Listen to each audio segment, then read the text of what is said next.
Tonight, Sama Gabriel practices alliteration. We are here in Scone, eating scone. Our specialist reporting team debrief relationship drama. There is stuff going on. And Holly Fishlock has had too much to drink. Is there anyone out there? Hello? From the University of Newcastle, this is Newcastle Tonight with Peter Hyslop.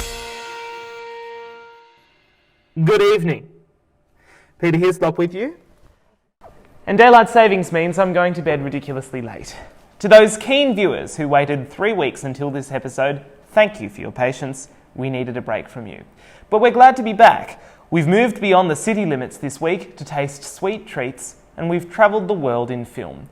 Tonight, we'll be with you in Scone and explore how the town got its name, and we'll interview filmmakers at home and abroad on how they got their motion pictures to the Seahorse Film Festival. Our specialist reporting team is also rattling around to Newcastle's East End and seeing what shops are brave enough to stay open. But first tonight, you may have seen it in a weather forecast. Some distant relative might live there, or you might not even know it exists. If you travel the Hunter Expressway and forget to turn around, you'll reach Scone, a town famous for its one set of traffic lights and being the horse capital of Australia. That's about it. But something could this month be putting Scone on the map, and it could involve a sweet treat of the same name. Holly, Sama and I went west to find out more. It's one of the most contested words in the English language. Scones! So to solve the pronunciation dilemma, it's time to go to the source, north of Muswellbrook. The town of Scone has long been a mystery. Why do we pronounce it like posh English people? We brought some scones at a local cafe to ruminate about the pronunciation problem. I have to say, Pete, I am enjoying my scone. What is it again? A scone. Where are we? We're in Scone. What are we doing? We're doing scones in Scone. Where are we? In Scone. I can't crack her.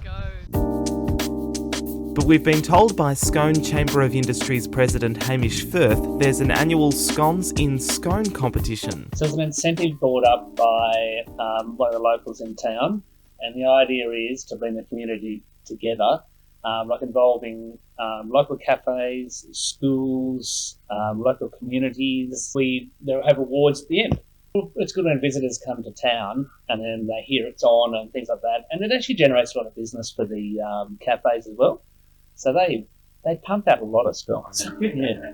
But how did Scone get its name? We spoke with Scone Historical Society President Carolyn Carter for some answers. At the moment, we're sitting in the Scone History Museum, which was the old Scone lockup, which was opened in 1870. The first white settler in the area was a man called Francis Little, who came from Scotland, and his property was called Invermean. There was a man who had a property between here and Aberdeen called Hugh Cameron, with a very Scottish name, who was a friend of Sir Thomas Mitchell, who at that time was the surveyor of New South Wales. And Sir Thomas Mitchell was coming up past his property, and Hugh came to him and asked him, could he, instead of calling the new town Invermean, could he call it Scone? Probably back in the day they were saying Scone. And I don't know about Scone. I don't know Scone itself, but Scone, they wouldn't have been pronouncing it Scone, but Australian accent broadens the vowel, and I guess that's how it's come about. What's that? Scone. Where are we? Scone. What are we doing? Hey! Gotcha. It worked. Back to you.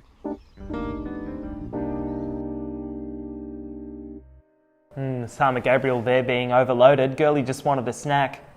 Have you ever travelled beyond mainstream cinemas? Independent films can be hit and miss, some indeed can be very miss, but by all accounts, this year's Seahorse Film Festival was packed to the brim with hits. From unhinged animated interpretations of Little Red Riding Hood to balmy evening pictures of train stations at dusk, this really was a box of chocolates in that theatre. The only difference was Holly Fishlock had had too much wine to drink and her box of chocolates went all over the floor.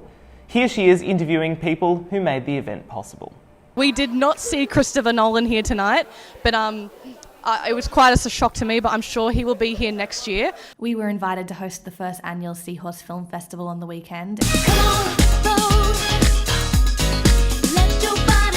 It was a night full of incredible talent, and we were lucky enough to speak with some of the filmmakers and event organisers. I've been working on the Seahorse Film Festival for a year. It's all about engaging the local community and filmmakers all over the world to come together for a night to celebrate storytelling. We've got lots of animations, lots of student films, and lots of funny and thought-provoking films as well.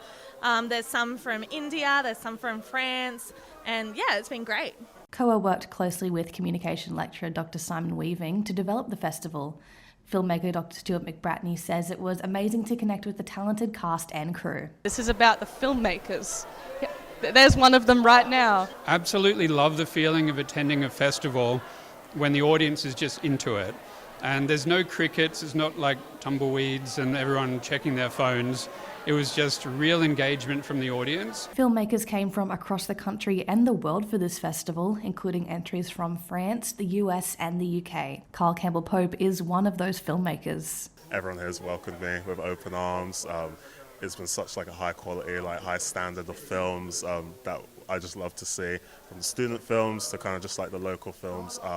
Yeah, it's just been a great pleasure to kind of just be a part of like such a banging lineup, really. Carl says he never expected one of his films to be screened internationally. Not as far as Australia. Like I think when I got the notification that the film was selected, I was like I have to be there. It was once in a lifetime for me, and I'm very glad to be here. So yeah, it's a dream fulfilled, definitely. Dream fulfilled. Local filmmakers also agree it was amazing to see their work on the big screen. It's always great when you've made something and you get to put it out into the world, seeing how people react to it. We got some laughs, we got some of terror, so pretty satisfying, I'd say. Don't forget to mark your calendars for next year's Seahorse Film Festival. Who knows, maybe you'll be the next Christopher Nolan. Back to you. That's Holly Fishlock there. Can you believe she also hosted the event? Who made that decision? It was once the shopping destination before many of us were alive. Before Katara and Charlestown, Hunter Street was hip and happening. But in recent decades, it struggled to attract visitors. An army of developers has been called in to knock everything over and start again, as the East End is blanketed in a constant hum of construction noise. But is it all what it's cracked up to be? Our specialist reporting team, Chloe, Ella and Grace, went there to find out. Hi everyone, I'm Ella. I'm Grace. And we're here in the East End of Newcastle to have a look around, see what's going on and see what's on offer to see. Yeah. This place used to be pumping, but it's not really much anymore. There's a lot of construction and a lot of revitalisation happening, so let's go check it out. So let's go and see what's being revitalised. We just really got taken out by these two kids, boys that were just banging it. The Steel City is transforming from an industrial precinct to gentrified apartment living, and there are flash towers going up everywhere. But when you look closer, the changes tell a bigger story. Locals have mixed feelings towards the changes, and gentrification of the East End remains a contentious issue among Novocastrians, who have seen the city drastically change in recent years. We'll go in and we'll have a look at the fairly new Woolies metro area. That's all been newly refurbished in the past year or so. What's that type? Abstract art. Post. Oh, it looks like a caterpillar. In the 1970s, the Hunter Street Mall told a different story. Before there was Charlestown and Katara shopping centres, this was the place to be. There was even nightlife. But now, the once glorious Hunter Street Mall is barricaded and dilapidated. The old abandoned food court was demolished earlier this year to make way for a gigantic $160 million development by Iris Capital. But earlier this year, the latest plans were rejected by an independent planning panel, and there's little word on the street for what will happen next. Got one empty shop, two empty shop, three empty shops. You get an empty shop. You get an empty shop. Which is a bit of a contrast from what's happening down there. As you can see before, it's kind of pumping.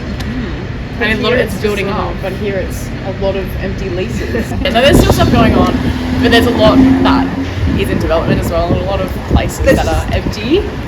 So there's room for improvement and room for refurbishing, which we are seeing. But how long it's going to take, what's going to happen with the new developments, we don't know. Signing off. Back to you in the studio. And our specialist reporting team's Grace Dillon has materialised at the desk next to me. Grace, hello. Hi. What are you doing here? You've asked for an interview. Have I? Yes, you have. Okay, all right. So you're not one of those people who grew up in Newcastle and knew what Hunter Street was in the 70s and 80s. How long have you lived in Newcastle for? I've been here for almost 3 years. I moved here at the beginning of 2022 to commence my uni journey, which is almost up. Almost up, Almost okay. up, but only 3 years. So yeah, anything that you see in the Hunter Street Mall now, like Hunter Street area, is all I've ever known. All you've ever known. All I've ever known. So a lot of locals would know Hunter Street Mall. Well, I have wouldn't no take you idea. for someone who was alive in the 1980s. I wasn't. You weren't? No, good What a clock on. surprise. And so you're approaching your 3rd anniversary of living in Newcastle. Yes. How are you going to celebrate that? With a cake? With a cake, maybe. All right. Don't know, maybe a graduation. That's really That'd be sad. good. There aren't bigger things in your life to celebrate. Maybe there are. Maybe there are. Maybe I don't We'll know find you. out. What memories of Newcastle East do you have from, you were saying that it's all you really remember. What kinds of things, sights, sounds, smells do you remember from when you moved over here to now? Well, I never really ventured into Newcastle East much at all because I live on campus at the uni, so I've always just stayed around that sort of area and then new space. And I went to the more like dominating areas like Derby Street and the beaches and things like that. And I feel like I never really knew about Newcastle East because why would you go? Yeah, exactly. What's in there? Yeah, exactly right. And But I was going to say there's a lot of just construction at the minute. So that's when we went down there to have a look. It was just a lot of renovations, a lot going on, a lot of construction, so much noise. But it was still quite bustling. There were a lot of local businesses still around, but they just weren't as popular as they would be in more prominent areas. I guess what kinds of noises were you hearing? A lot of construction. And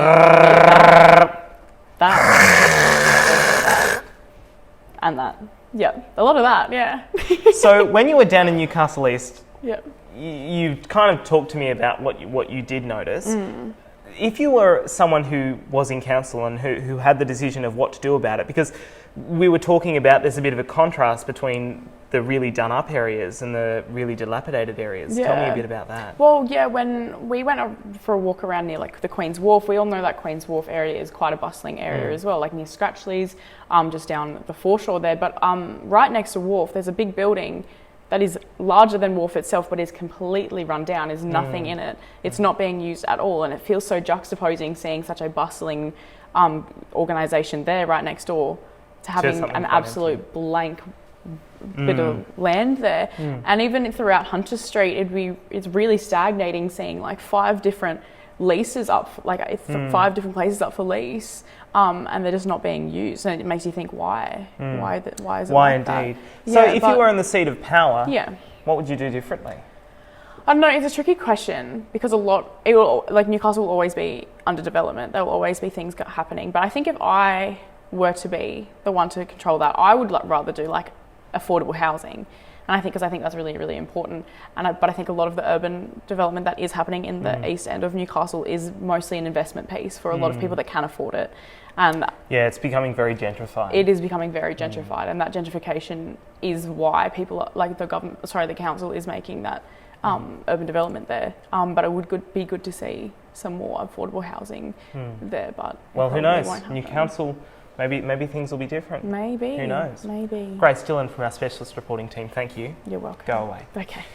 Bye, Peter. They say that time heals all wounds, but what if the time is the wound? For the past few months, time at Newcastle's Town Hall has stood at 12 o'clock for what council says are critical restoration works to mechanical equipment. In my personal view, they picked a boring time to pause the clock. Say, for instance, a faceless bureaucrat paused it at 4:59. And office workers across the city getting ready to sign off from the day's work would be chained to their desks forever. But there's concern members of Gen Z don't even know how to read an analogue clock, and our children will possibly lack the attention span to look up in the first place. So why are the repairs occurring? Here's Hallie Murray.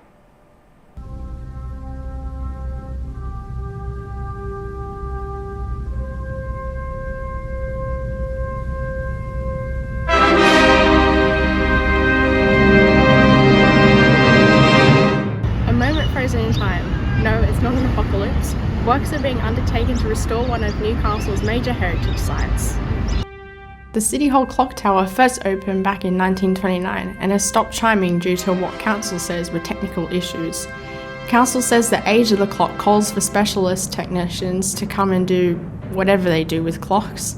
Council invested $20 million into a large-scale conservation project which began in 2014. For years, the clock was covered up with canvas. Part of the complexity involves the clock incorporating Egyptian architecture with a neoclassical structure. As of right now, it is unknown when it will be fixed, and so will stand in time forever. That's Hayley Murray there. And look at the time! It's time for us to say goodbye. Thanks for watching Newcastle Tonight. We're online on Facebook and Instagram with the tag @Newcastle Tonight. If you have any stories that you'd like to cover, or if there's any hate mail that you'd like to deliver privately, our email newcastletonight20@gmail.com. I'm Peter Hyslop, you're not. Thank you for watching, and good night.